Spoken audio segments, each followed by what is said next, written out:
નમસ્કાર, let's talk by DNK માં આપનું સ્વાગત છે. તો મહારાજશ્રીની મુલાકાત કરીએ.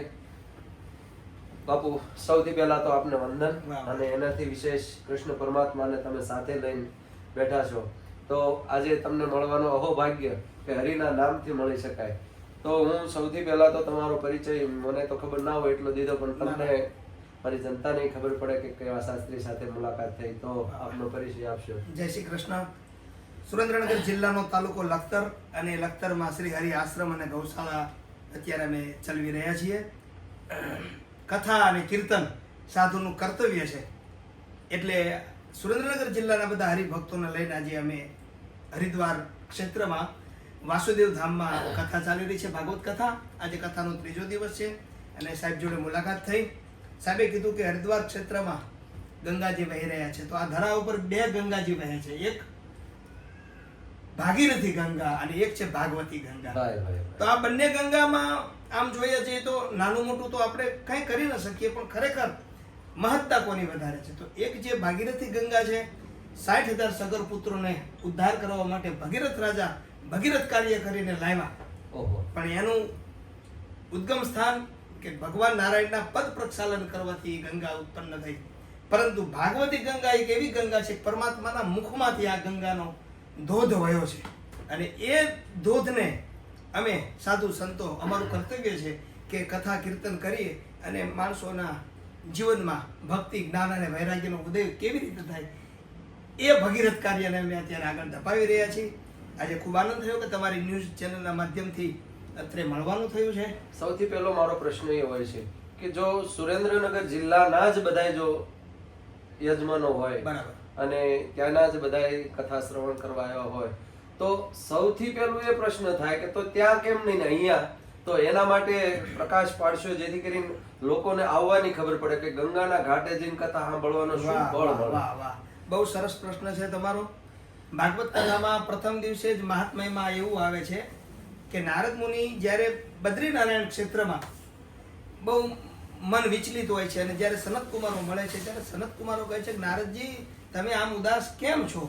ત્યારે નારદજી કહે છે કે હું આ ધરાના શ્રેષ્ઠ સમજી ધરાને અને વિચરણ કરતા કરતા નીકળો ત્યારે યમુના નદીના કાંઠે ભક્તિ મહારાણી પોતાના 2 દીકરા જ્ઞાન અને વૈરાગ્ય ઘરડા છે, તો એને જગાડવા માટે શું પ્રયત્ન કરે છે? ત્યારે નારદજી બદ્રી ક્ષેત્રમાં છે, છતાંય સનત કુમારો એમ કહે છે કે એ બંનેને જગાડવા હોય તો ભાગવત કથાનું આયોજન હરિદ્વાર ક્ષેત્રમાં તમે કરો, નહીતર બદ્રીનારાયણ કેદારમાં કથા થઈ શકતી હતી. છતાં પણ હરિદ્વાર ક્ષેત્રમાં કથા જઈને કરો તો જ્ઞાન, ભક્તિ, વૈરાગ્ય જાગશે. એટલા માટે આપણે પણ આપણા જીવનમાં જ્ઞાન, ભક્તિ, વૈરાગ્યને જગાડવા માટે ઉત્તમમાં ઉત્તમ સ્થળ હોય તો હરિદ્વાર ક્ષેત્ર છે. એટલા માટે આપણે હરિદ્વાર આવીએ છીએ.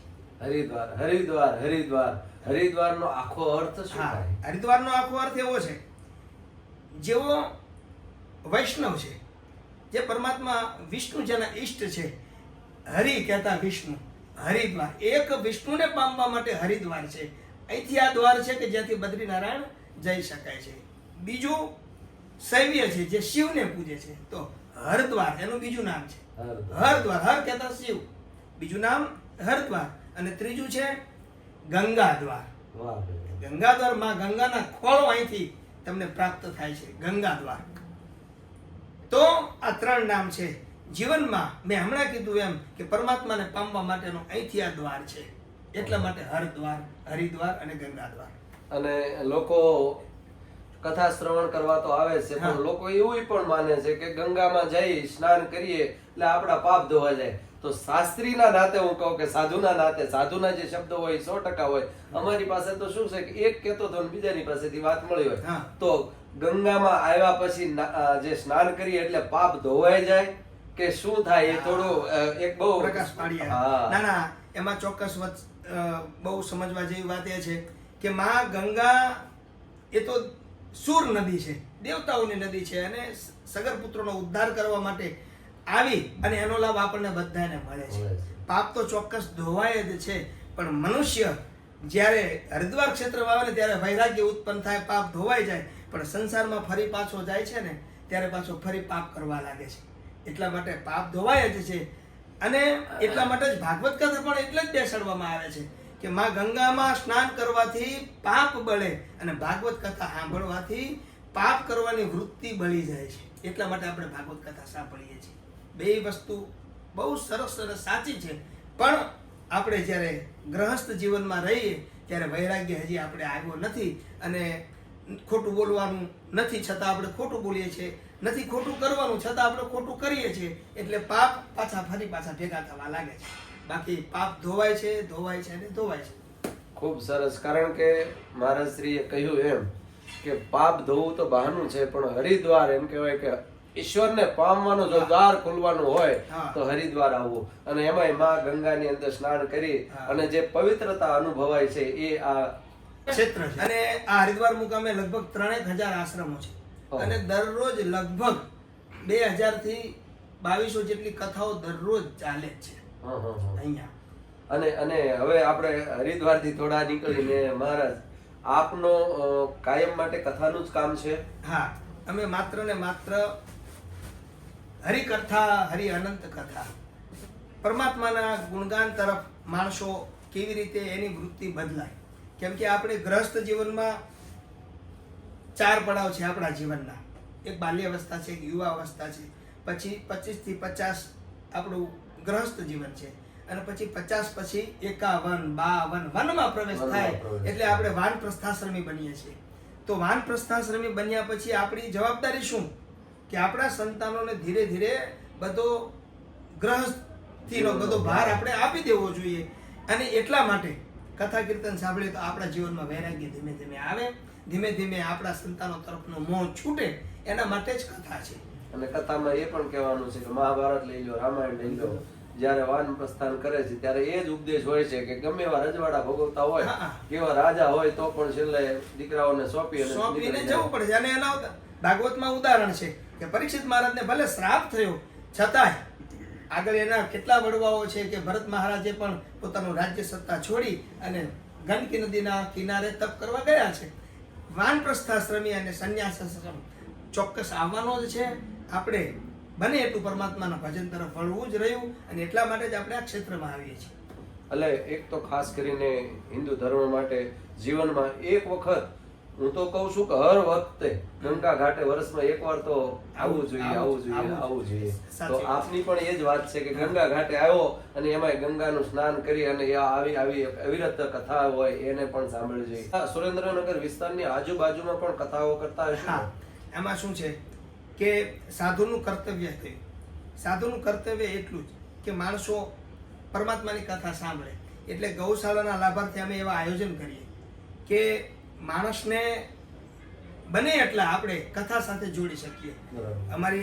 અમારો ઉદ્દેશ્ય એવો હોય કે ગાયોનું પણ કલ્યાણ થાય અને માણસોનું પણ કલ્યાણ થાય. એટલે લખતર તાલુકાના આજુબાજુના ગામડામાં પણ એવા આયોજન નાના કરીએ કે જેથી કરી માણસો પરમાત્માની ભક્તિ તરફ વળે અને પોતાના જીવનમાં જ્ઞાન અને વૈરાગ્યનો ઉદય થાય.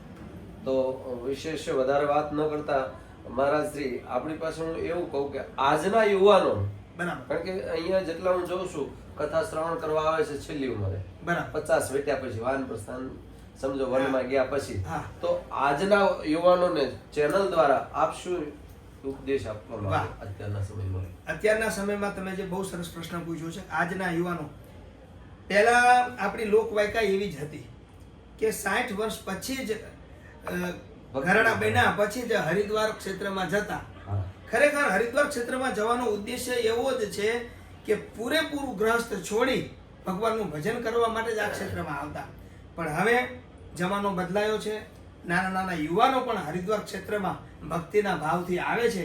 ભલે એનો ઉદ્દેશ્ય સાથે સાથે થોડો ફરવાનો પણ છે, પણ આ ક્ષેત્રમાં આવ્યા પછી યુવાન પણ પરમાત્માની ભક્તિ તરફ વળે છે. એમાં કોઈ શંકાને સ્થાન નથી. અને એટલા માટે જ અમે એવા આયોજન કરીએ છીએ કે જેથી નાનામાં નાનો માણસ પણ આ કથાનો અને આ ક્ષેત્રનો લાભ લઈ શકે.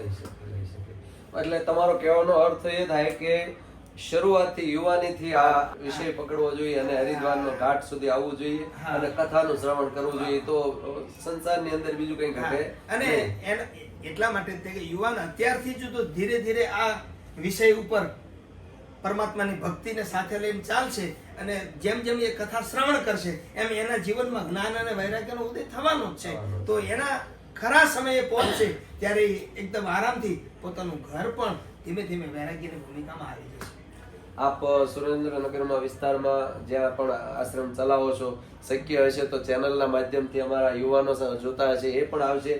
તો એનો પૂરો પરિચય આપો કે ક્યારેક તમારા વિસ્તારમાં નીકળ્યા હોય અને આપના આશ્રમ સુધી નીકળ્યા હોય તો તમારી મુલાકાત લેતા જઈ, ગાયોને કદાચ પૂળો ઘાસ ખવડાવતા જઈ, એ વિષય ઉપર થોડુંક કહો તો જ્યારે પણ જનતા જોતી હોય કે ભાઈ આ વિસ્તારમાં નીકળ્યા છે, મહારાજ શ્રી હાજર હોય, ચાપાણી કરતા જાય અને ગાયોની માથે હાથ ફેરવતા જાય. બાપા હરિભક્તોને ખૂબ ખૂબ ભાવભીનું આમંત્રણ અમારું કે ગમે ત્યારે તમે અમદાવાદથી સુરેન્દ્રનગર હાઈવે, સ્ટેટ હાઈવે 17 ત્યાંથી તમે નીકળો એટલે વિરમગામ પછી લખતર આવે અને લખતરથી લીમડીનો જે હાઈવે છે એ હાઈવે 1 કિલોમીટર જ આપણો ગૌશાળા અને આશ્રમ આવેલું છે.